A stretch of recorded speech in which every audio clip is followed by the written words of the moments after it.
All right. First thing is, why is there a statement? Because I thought about this, and I hate to walk out of here with things I wanted to say because of the questions I didn't get a chance to say. So I'm going to go through this. I have a piece or two here or there, and afterwards, whatever you want to ask. I think the first thing is the pacemaker. And I want to give credit to Dr. C in Arizona with the White Sox. I was down there for a mini camp and the third part of camp where the ministry camp started, and he noticed that I wasn't right. So he's the one who got me to look and checked. And had he not pushed me and I'd gone in again, I don't know when or if I would have had to. The state says, this February I had the pacemaker installed and was cleared by my doctors to begin spring training. That's good. A periodic check of the device is mailed. You put it on there and they send you the information. Later identify the problem. So during that batting practice on August 30th, I was asked to come into the office. I had no idea why. And I was informed of the issue. And they convinced me that it was serious enough where I had to take the uniform off and I had to be tested by doctors the next day. So I went to Rush, was tested, and their diagnosis was that there were issues with the pacemaker. I went to Arizona because that's where it was installed, that's where all my medical records are. So the solution was to update the pacemaker in Arizona and not to return as manager without medical clearance. Now, every year since the early 90s, the 80s, I would take the physical first part of February, privately, my doctor at the Mayo, which I did. So this preceded it. During the annual private exam, a second health issue also was diagnosed. I decided to delay confronting it until the off season. While I was inactive with the pacemaker and not a uniform, it was suggested to me that maybe it's a good time rather than wait another 3 weeks to get it checked. I went and got checked. The result is that there was an issue that needed to be taken care of, so a corrective plan has been developed by my medical team and implementation has already begun. I informed the White Sox of the second issue while I was out of uniform dealing with the pacemaker. In fact, it wasn't really till a little while that my family, I said, oh, it wasn't small, but talk about it. As I previously stated, I continue to request privacy related to my health issues. Appreciate those who have respected that request. My prognosis is good. I want to thank everybody who's reached out with well wishes related to my health. Now this is important. At no time this season did either issue negatively affect my responsibilities as White Sox manager. And you heard me say, well, 2 years. I learned early on, you got to earn respect and you got to earn trust. And the way you have to trust is never lie. So, sincerely say that anything that you saw this year as a White Sox man, was energy, decision making, whatever, there was nothing related to the two issues. Now, however, that I'm in the treatment program, it's become obvious that the length of the treatment and recovery process for the second issue makes it impossible to be the manager in 2023. The timing of this announcement enables the front office to conclude filling the manager position with their all-season priorities. Now I want to talk a little bit about this season.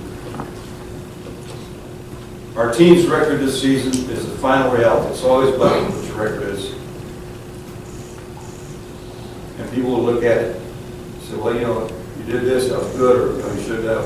But we are our record. And it's an unacceptable disappointment. There's some pluses, no doubt, but too many minuses. These are lessons that I was taught early on that have saved me over the years. In the major leagues, you either do or you don't. Explanations come across as excuses. Respect and trust demand accountability. And I lived faithfully with that during my managerial career. I understand the ultimate responsibility for each minus this season belongs to the manager. That's accurate because there's always something else you could do. I was hired to provide positive difference-making leadership and support. Our record this year is proof I did not do my job.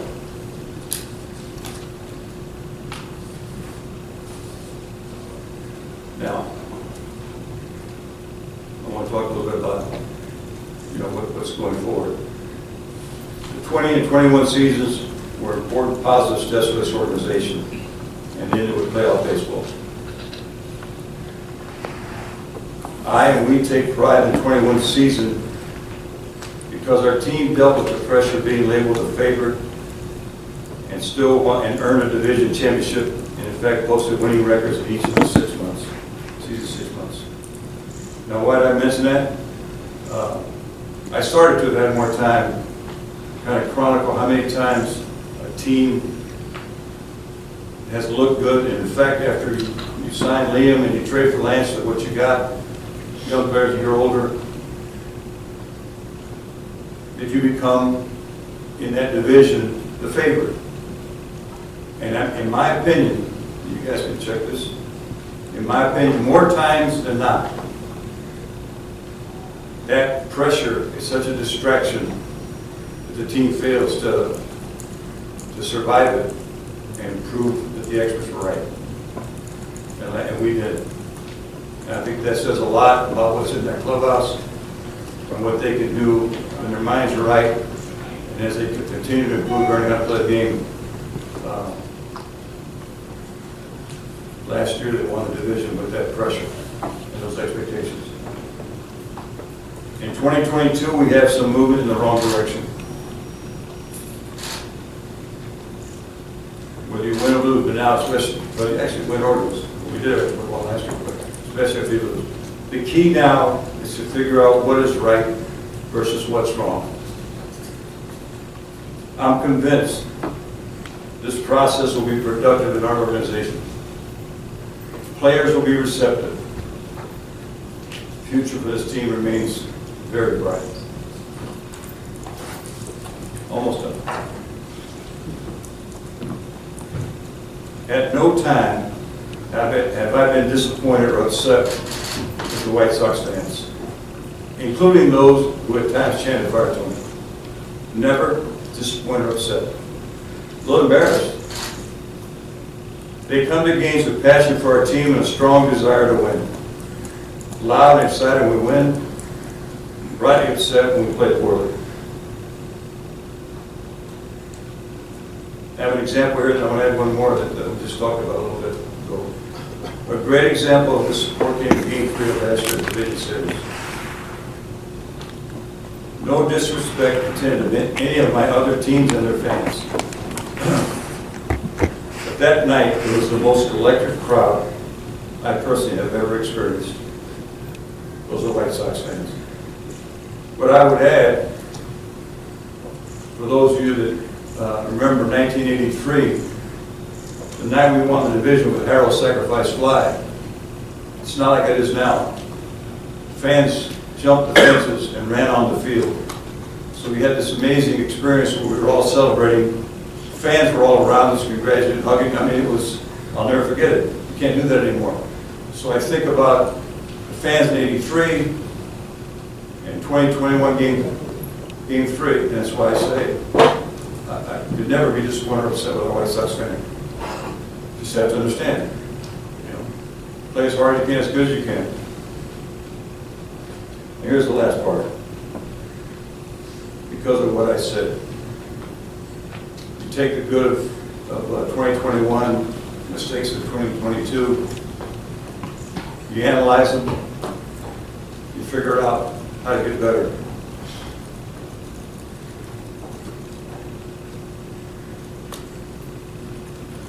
So I write, I am sincerely disappointed that I'm leaving without the opportunity to finish what I was brought in to do.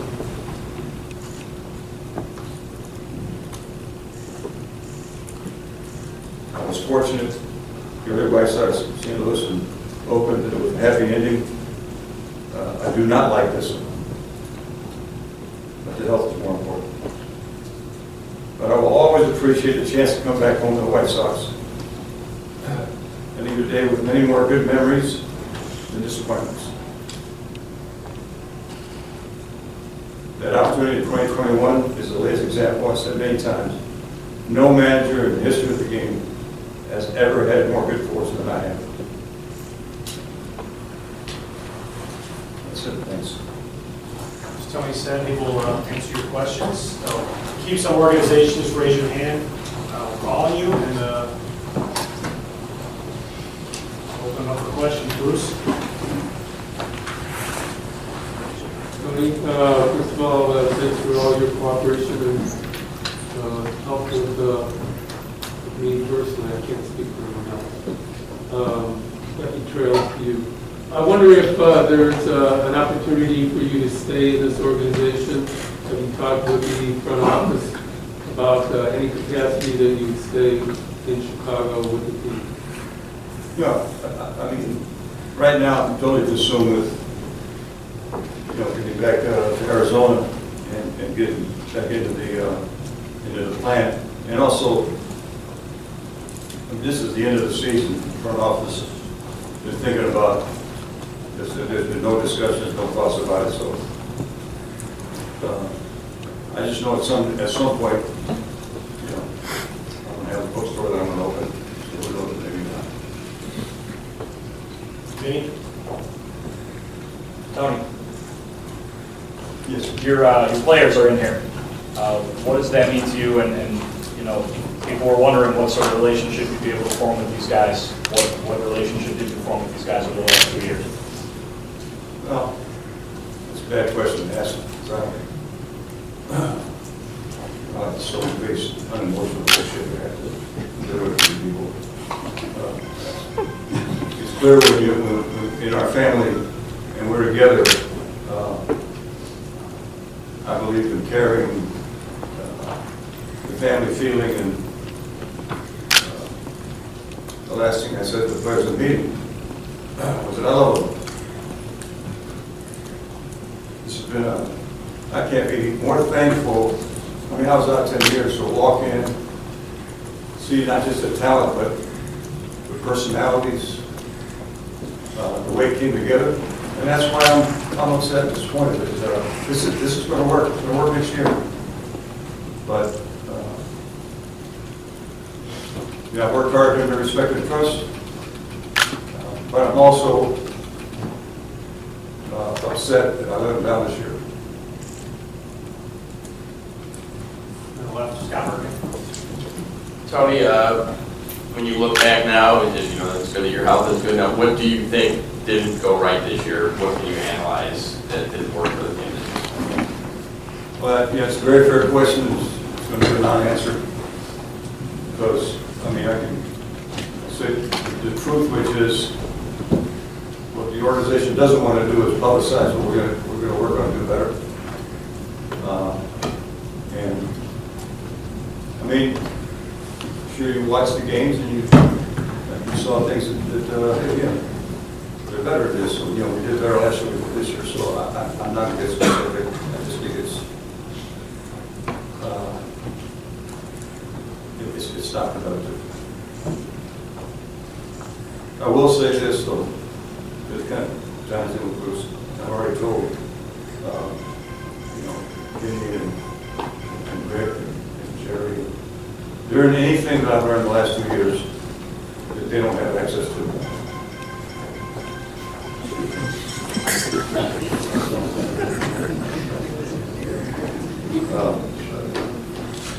So everything that I've learned, and I've learned a lot because I've been around some great teachers, will be part of what they consider and how they go forward. So, In the middle, Cheryl. Hi, Tony. When you look at these last 2 seasons, how different was this managing as opposed to your other managerial jobs? so I heard some of that. How different was this experience these last 2 years as opposed to the experiences you had before as a manager? Well, actually, it's the difference is like with almost every manager in history, you get the job because the club is struggling. That was true in 79 and 96 and 86. The difference was I walked into a club that's ready to win, which is really a break. I mean, everybody want to do that, and we won enough, to celebrate one time. So that was the difference. Everything else about it, building the team together and playing hard, playing the game right. It's the difference was here that this club was then and is now ready to win. Left, James. Tony, do you have any feeling on what this team does need for leadership going forward, or do you plan on providing any input on the next manager, sir? You talk about leadership and manager position? Yeah.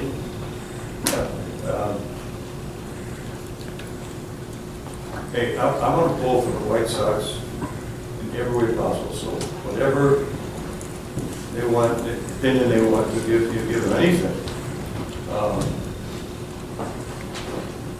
I'll do it. Anything I don't, you got to know what you don't know.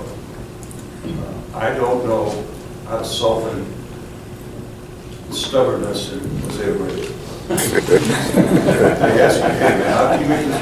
You got to go out there and rest once in a while. I don't know.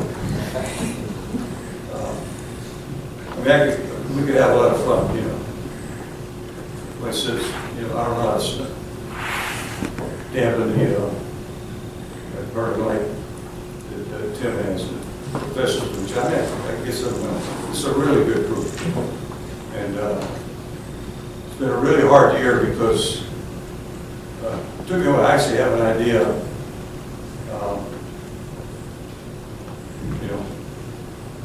where my priorities should have been. Any chance of hearing it or zero, but they will. Coach Mayden in the middle. Tony, I want to ask Bruce, echo what Bruce said. I want to thank you for being a kind gentleman.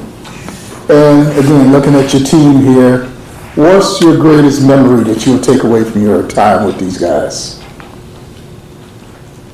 Well, there's a bunch of them. It's, like I said, summer not good. No, this year we were, we walked off the field on the series, not happy. But I think it was walking in last year, and I felt comfortable. Early on, I thought it would take longer. I felt like I was going to be part of the team, and they were looking for me and the staff to help them. And that's where their future is. You got to care enough to want to get better. You can't be dumb enough to think you know more than you know. So my memories with this club are even later with the player pitcher game. It's a fun club, and they didn't have as much fun because they didn't like losing. I hope they remember that and fix it. Jesse. Tony, you mentioned your prognosis is good. if you overcome these health issues, you want to manage again, or is this it? Right now, my 100% focus is do what they tell me to do, get through it. You know, there's some length to the process. And it's not basically put her in a walk out get paid. So, yeah. All I know is, you know, the love of the game is will never die. And it's the only thing I really don't want to do, except I think I can run most of it. Bruce? Tony, if there were no health issues and the standards that you keep for yourself, would you have, Say what now? I said if there were no health issues, would you have come back after this season regardless, knowing you had a mentor?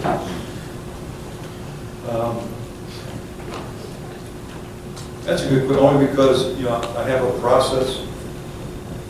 You know, I talked about it, it's in a couple of books that I use every year. At the end of the season, I don't care what your contract is, you want to be sure that the people that make the decision still want you. And if they say they don't want you, then you walk away. If you don't stay because they don't want you to stay, I don't want the money. If they say they want you, then you got to go to the players. If the players don't want you, then you know, you're a fraud. You're a hypocrite to stay around. And the third one would be, you know, do you still want to manage? But actually, there's a fourth one this year for the first time, and that is, which I've thought about. You know, there's enough negativity by managing. I'm worried about being a distraction to the ball club, the organization. So that actually, the fans could decide that as part of me personally. But it didn't. You know, I don't know the answer to that. At least I would think I did all right. So it's academic knowledge of the health. I never had a fan as a fourth thing before. It's always just the three things. Tony, thank you for your time. Okay. Appreciate it. We're going to transition to Rick Hahn.